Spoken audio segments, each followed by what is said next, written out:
Terry Tanner insists that you cut the koozie with the plunger on the inside so that you get the right shape.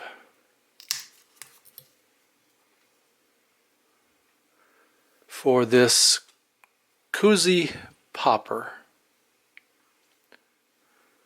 So we're going to take that piece of foam that we punched out of the koozie, or the insulated can holder, push it through the wide end, as that when you punch that you have a wide end and a narrow end, and you just push it through the hook on the wide end.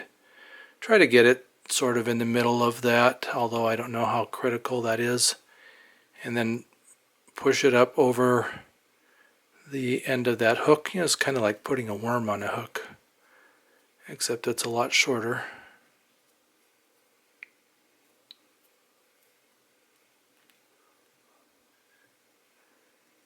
And I'm not going to push it all the way up to the eye yet,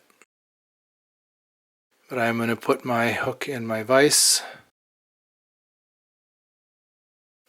and then I'm going to do some super glue right here on the hook shank.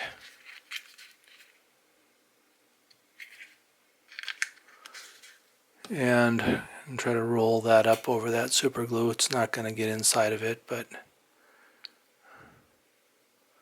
I guess if we rub it back and forth, may have to clean a little super glue off of the edge there. And let that set for just a sec while that super glue sets up, and if it turns on me, that's okay anyway.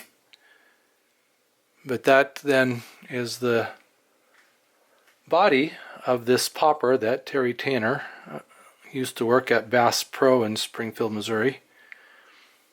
But this is a popper that he developed after buying popper pieces from companies. Figured that there was an easier, faster way than painting the balsa wood that he was buying.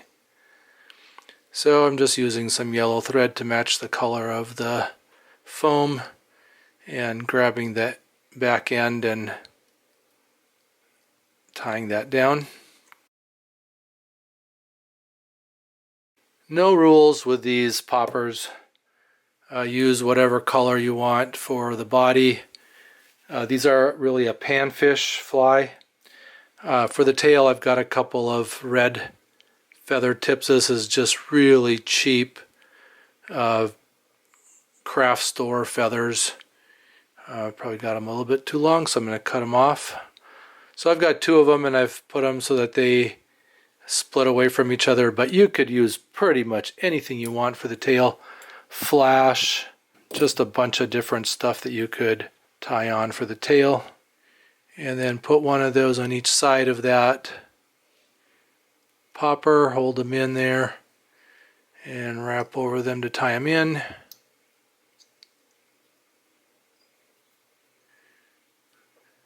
Terry likes red, but again, you can use any color you want, or you could use multicolored grizzly, you could use tan, rust, all kinds of different, whatever suits your fancy.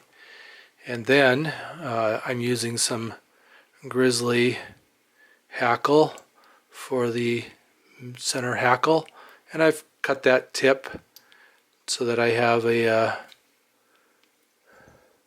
barbed end there, and then I'm just going to wrap that hackle around the middle section here.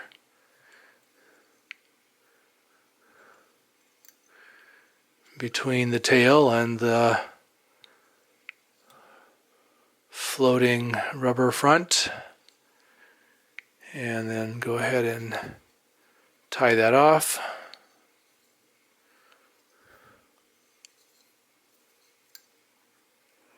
Some wraps in front of it. Take my hackle cutter, reach in there, cut that off. And then I'll throw a whip finish on that.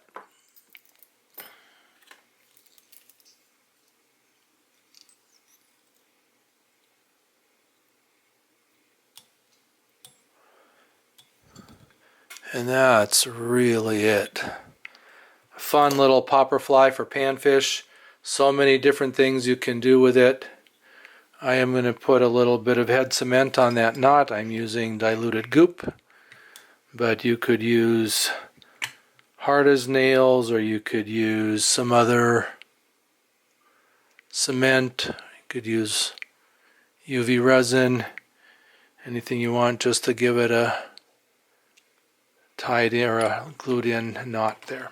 So a Terry Tanner koozie popper panfish fly.